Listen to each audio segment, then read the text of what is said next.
Another element, I think, which shows this relevance in public discussions of Orwell today is related to three fields, ethical, political, and cultural issues. So concerning ethics, obviously, and that's one of the objectives of the Orwell Prize, which is to raise the issue of maintaining, in a context of difficulty for the media with the rise of the internet, with the problem of lack of resources coming from advertising, so maintaining the quality of good reporting, of independence in judgment.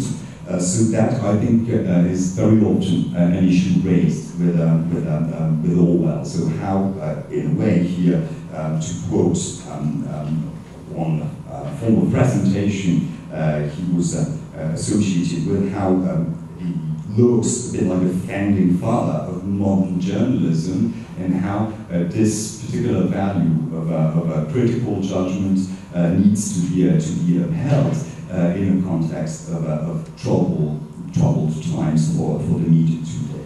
So the last one I now, the second point is about politics. So why Orwell matters, I think that Jeremy discussed that, and a lot of other people talked about it. The way, for the left in particular, from Stephen Engel in the early 1980s down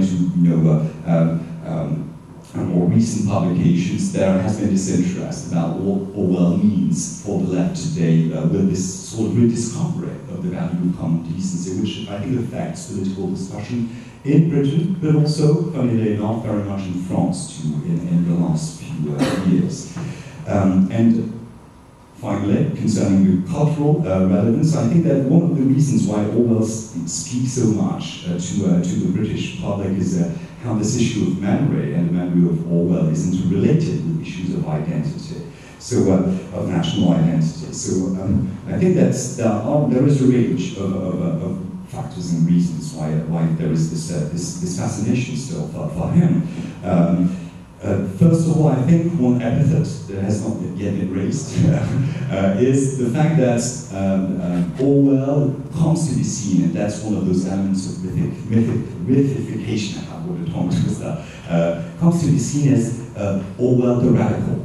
So someone who's recognizably from the left, but independent from party allegiances, and who pretty much is in this long tradition in Britain, starting from Hobbit onwards, which is more characterized by an anti-elite, anti-establishment type of sentiment. And I think this is quite relevant to Orwell, to a lot of his political attitudes. The way, especially after 1945, the way he thought the British left was quite correct in trying to implement, welfare state social reforms, but he thought that Pugilism was in a way failing because it did not target what he thought should be the priorities of a reforming government, that is to say the abolition of the public schools, the transformation of the House of Lords. So I think it's this very anti-establishment form type of position, the radical opposed to a middle-class Kant, with which he has come to be associated. So another parallel which I wish to draw is, and which is not often raised about Orwell, is how he comes to be viewed as within this tradition of this radical tradition, to which also people like William Morris belongs. So this tradition, which is quite critical about centralization, which praises the values of craftsmanship,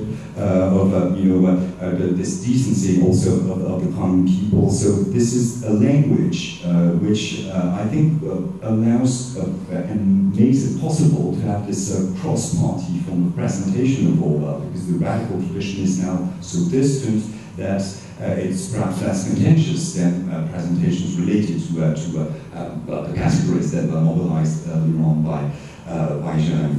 So to conclude, I think that's what's now memory of Orwell is in this process of mythifying the life of Orwell. Orwell as the secular saint, as I said in the introduction.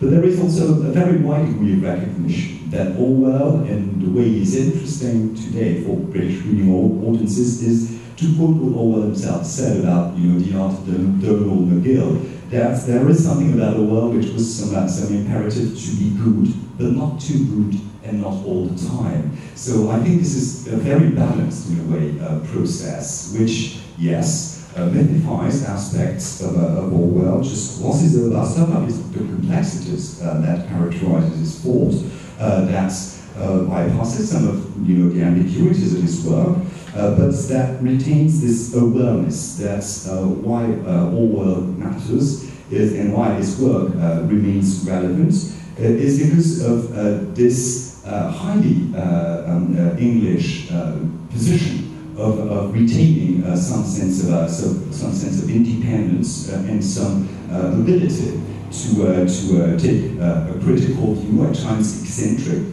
heterodox, as was said, on the matters of the day. And I think that in so doing, this presents to English people a very flattering reflection of what they think their national identity happens to be. So something very much along the lines of what Peter Manuel said about the English national character. So the way Orwell and what he has to say about national identity is very reminiscent of what the famous cartoonists of the 1920s and 30s in Struve, the way Struve depicted, this ordinary average man as the little man. And I think this is related to this ability by Orwell also to recognize the complexity of the English national character and to resist the temptation of generalizations about what it means to be English. And that, I think, is an element in which today English people can recognize themselves.